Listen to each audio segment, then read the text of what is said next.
দেখো বেশ কিছু গুরুত্বপূর্ণ সিদ্ধান্ত হয়েছে, তার মধ্যে প্রথমেই বলবো অন্নপূর্ণা ভাণ্ডার। কারণ নতুন সরকার তারা যখন ভোটের প্রচারে এই অন্নপূর্ণা ভাণ্ডারের ৩,০০০ টাকা করে প্রত্যেক মহিলাকে দেওয়ার প্রতিশ্রুতি দিয়েছিল। ফলে নতুন সরকার গঠন হওয়ার পরেই মহিলাদের প্রত্যাশা ছিল যে কবে থেকে এই অন্নপূর্ণা ভাণ্ডারের টাকা তাদের অ্যাকাউন্টে ঢুকবে। যারা লক্ষ্মীর ভাণ্ডার পেতেন তাদের মনেও প্রশ্ন ছিল যে নতুন করে আবেদন করতে হবে কিনা, লক্ষ্মীর ভাণ্ডারের ১,৫০০ টাকার পরিবর্তে তারা ৩,০০০ টাকা পেতে গেলে তাদের কি কি করতে হবে, নানান রকম প্রশ্ন কিন্তু মহিলাদের মনে ঘুরপাক খাচ্ছিল এতদিন। দেখো এর আগেই জানিয়ে দিয়েছিল যে ১ জুন থেকে অন্নপূর্ণা ভাণ্ডারে ৩,০০০ টাকা অ্যাকাউন্টে ঢুকবে, কিন্তু আজকে মন্ত্রিসভার বৈঠকে সিদ্ধান্ত হয়েছে, যেটা অগ্নিমিত্রা পাল রাজ্যের মন্ত্রী তিনি সাংবাদিক বৈঠকে জানিয়েছেন যে যারা লক্ষ্মীর ভাণ্ডার পেতেন তাদের অ্যাকাউন্টেই সরাসরি অন্নপূর্ণা ভাণ্ডারে ৩,০০০ টাকা ঢুকে যাবে। তার জন্য আলাদা করে তাদের কোনো রকম আবেদন করার প্রয়োজন নেই।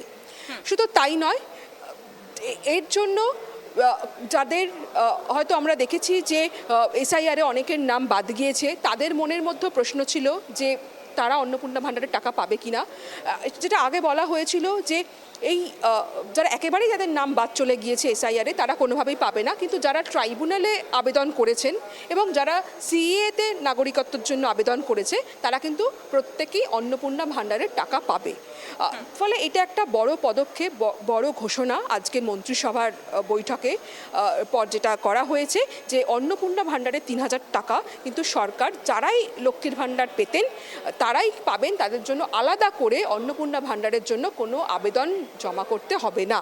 এটা হলো একটা বিষয়। তারপরে আরেকটা যেটা গুরুত্বপূর্ণ সিদ্ধান্ত নেওয়া হয়েছে যে তথ্য সংস্কৃতি দপ্তরের অধীনে যে ধর্মীয় ভাতাগুলো দেওয়া হতো সেইগুলো কিন্তু এই মাস পর্যন্তই পাবেন। এই মাসের পর থেকে অর্থাৎ আগামী মাস থেকে কিন্তু বন্ধ হয়ে যাচ্ছে। অর্থাৎ ইমাম ভাতা এবং পুরোহিত ভাতা বা মুয়াজ্জেম ভাতা এইগুলো কিন্তু বন্ধ হয়ে যাচ্ছে। ইমাম ভাতা, পুরোহিত ভাতা, মুয়াজ্জেম ভাতা এগুলো তথ্য সংস্কৃতি দপ্তরের অধীনে ছিল, সেইগুলো কিন্তু বন্ধ হয়ে যাচ্ছে। দেখো আমরা জানি যে প্রায় ৪৭,০০০-এর মতন ইমামরা ভাতা পেতেন, ২৭ লক্ষ মুয়াজ্জেম ভাতা পেতেন এবং প্রায় ২৯,০০০-এর মতন পুরোহিত ভাতা দেওয়া হতো। এর আগে পূর্বতন সরকার দিয়েছে, কিন্তু তারা এই মাস পর্যন্ত অর্থাৎ মে মাস পর্যন্তই তারা শেষ ভাতা পাবে। আগামী মাস থেকে তাদের কিন্তু কোনো ভাতা দেওয়া হবে না। এটা আজকে যে মন্ত্রিসভার বৈঠক, যে ক্যাবিনেট মিটিং নবান্নে হলো সেখানে সিদ্ধান্ত হয়েছে। এছাড়াও আরও বেশ কিছু গুরুত্বপূর্ণ সিদ্ধান্ত হয়েছে যে তুমি এর আগেই যেটা জানানো হয়েছিল যে সরকারি বাসে মহিলাদের ফ্রিতে যাতায়াত তারা করতে পারবেন। এটা নতুন সরকার তারা ক্ষমতায় আসার পরেই জানিয়েছিল, কারণ এটা তাদের প্রতিশ্রুতি ছিল ভোটের প্রচারে। যেটা জানিয়েছে ১ জুন থেকে সরকারি বাসে মহিলারা যাতায়াত করতে পারবে, কিন্তু দেখা গিয়েছে যে গোটা রাজ্যেই সরকারি বাসের সংখ্যা কিন্তু অনেকটাই কমে গিয়েছে। সেই বাসের সংখ্যা বাড়ানো নিয়ে কোনো আলোচনা সেভাবে এখনো হয়নি, সেটা কিন্তু মন্ত্রী জানিয়েছেন। তবে তারা প্রাথমিকভাবে নজর দিচ্ছে, যেহেতু সামনে বর্ষাকাল, যেহেতু এই মুহূর্তে মানে পুরসভাগুলো এর আগে যে পূর্বতন সরকারের অধীনে যে পুরসভাগুলো ছিল তারা অনেক জায়গায় দীর্ঘদিন ভোট হয়নি এবং অনেক জায়গায় ঠিকমতো পুরো পরিষেবা দেওয়া হয়নি, সেই অভিযোগও বারংবার উঠেছে। ফলে এই সরকার তারা ক্ষমতা এসেই কিন্তু পুরো পরিষেবায় জোর দিতে চাইছে। যেহেতু সামনে বর্ষাকাল তাই তারা ড্রেনেজ সিস্টেম অর্থাৎ নিকাশি ব্যবস্থার উপর জোর দিতে চাইছে। মন্ত্রী যেটা জানিয়েছেন যে আজকে ক্যাবিনেট বৈঠকে সিদ্ধান্ত হয়েছে যে যতটা সম্ভব তাড়াতাড়ি যত দ্রুত পারা যায়, মুখ্যমন্ত্রী শুভেন্দু অধিকারী কিন্তু তিনি নির্দেশ দিয়েছেন পুরসভাগুলোতে যে প্রত্যেকটা এলাকায় তারা কিন্তু পুরো পরিষেবার কাজ যেন শুরু করে দেয়, এই নিকাশি ব্যবস্থার হাল ফেরানোর ব্যবস্থা করে, রাস্তাঘাট মেরামতিতে নজর দেয় এবং সেই সঙ্গে যেখানে আলোর সমস্যা রয়েছে সেখানে আলো লাগানোর কাজ হয়, নানান যে সমস্যাগুলো রয়েছে সেগুলো যেন মেটানোর ব্যবস্থা করা হয়।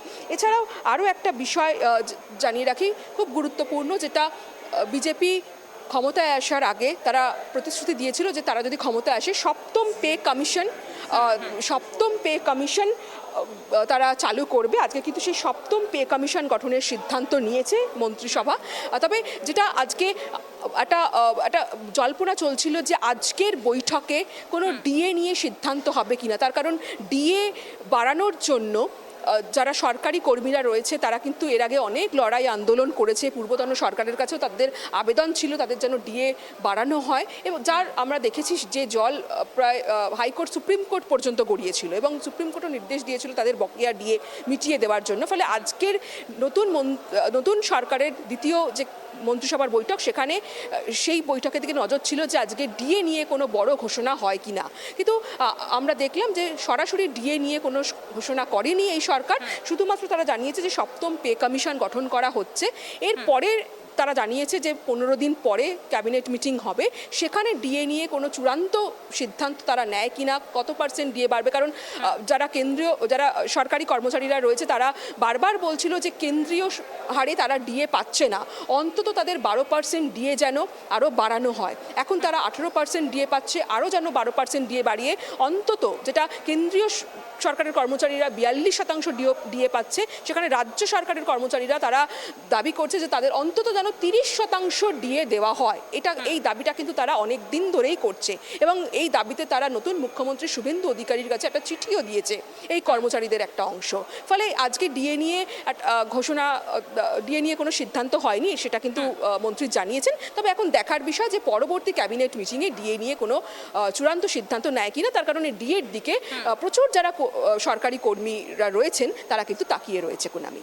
বেশ, ধন্যবাদ দেবযানী। অর্থাৎ আজকে ক্যাবিনেটের বৈঠকে, মন্ত্রিসভার বৈঠকে একাধিক গুরুত্বপূর্ণ পদক্ষেপ নেওয়া হলো। প্রথমেই যে পদক্ষেপ নেওয়া হয়েছে অন্নপূর্ণা ভাণ্ডার, অর্থাৎ 1 জুন থেকেই কিন্তু যারা লক্ষ্মীর ভাণ্ডার এতদিন পাচ্ছিলেন তারা অন্নপূর্ণা ভাণ্ডার পাবেন। তার পাশাপাশি আরও সিদ্ধান্ত নেওয়া হয়েছে যে সমস্ত ভাতাগুলো